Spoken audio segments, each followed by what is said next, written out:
Quero começar com esse vídeo uma série de mensagens explicando a respeito da visão dos vencedores. Hoje eu quero falar sobre a salvação plena de Deus.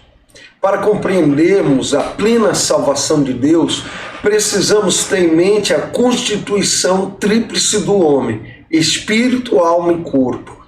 A salvação de Deus atinge cada uma dessas partes do homem de forma distinta.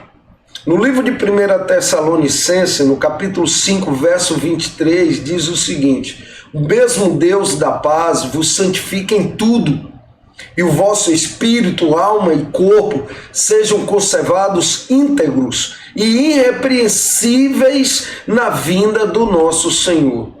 Eu quero falar aqui o primeiro estágio. O primeiro estágio é a salvação do espírito. Esse estágio é também chamado de regeneração, ou mesmo novo nascimento.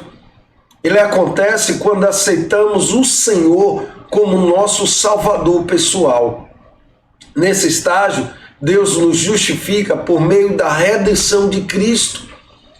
Em Romanos 3, 24, 25 e 26 diz: sendo justificados gratuitamente por sua graça, mediante a redenção que há em Cristo Jesus, a quem Deus propôs no seu sangue, como propiciação mediante a fé, para manifestar sua justiça. Por ter Deus, na sua tolerância, deixado impunes os pecados anteriormente cometidos, tendo em vista a manifestação da sua justiça no tempo presente, para ele mesmo ser justo e o justificador daquele que tem fé em Jesus. Precisamos entender que por causa dessa obra de redenção, ele vem habitar dentro do nosso espírito e nos faz novas criaturas. Nós nos tornamos filhos de Deus em nosso espírito.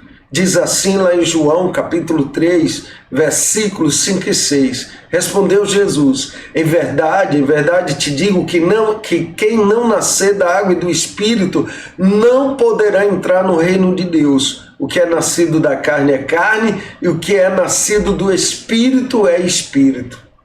Entendemos que por causa da queda do homem, estávamos mortos em nossos delitos e pecados. Efésios 2:1 diz: ele vos deu vida, estando vós mortos nos vossos delitos e pecados. Obviamente, essa morte não era em nosso corpo ou em nossa alma. Nós estávamos mortos em nosso espírito. Não podíamos ter comunhão com Deus. Estávamos afastados dele. Por isso, o primeiro passo necessário em nossa salvação é a restauração da nossa comunhão com Deus.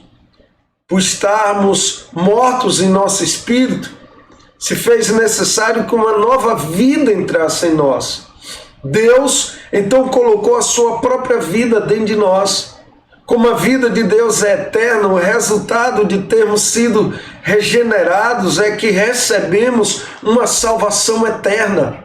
Hebreus 5:9 diz: e tendo sido aperfeiçoado, tornou-se o autor da salvação eterna para todos os que lhe obedecem. João 3,15 diz: para que todo que nele crê tenha a vida eterna. Então a salvação não é meramente um presente que recebemos de Deus, mas é a sua própria vida que entrou em nosso espírito. E já que nascemos de Deus, nos tornamos seus filhos. João 1:12-13 diz: mas a todos quantos o receberam, deu-lhes o poder de serem feitos filhos de Deus, a saber, aos que creem em seu nome, os quais não nasceram do sangue, nem da vontade da carne, nem da vontade do homem, mas de Deus. E desta forma, jamais pereceremos. Veja o que diz João, capítulo 10, versículo 28 e 29. Eu lhes dou a vida eterna. Jamais perecerão, e ninguém as arrebatará da minha mão.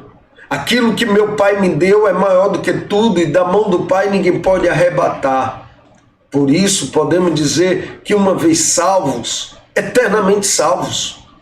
Pela salvação, a vida eterna de Deus entrou em nós. Perder a salvação significa que a vida de Deus é tirada de nós, ou que essa vida deixou de ser eterna. Isso é impossível. Se entendermos a salvação apenas como receber um presente, perder a salvação significa que por termos feito alguma coisa errada, perdemos o direito de manter esse presente conosco. Isso torna a salvação por mérito, o que é contrário ao ensino da palavra de Deus, que diz em Efésios 2, 8 e 9, porque pela graça sois salvos, mediante a fé, isso não vem de vós, é dom de Deus, não de obras, para que ninguém se glorie. Que Deus abençoe a sua vida. No próximo vídeo vamos falar do segundo estágio, a salvação da alma.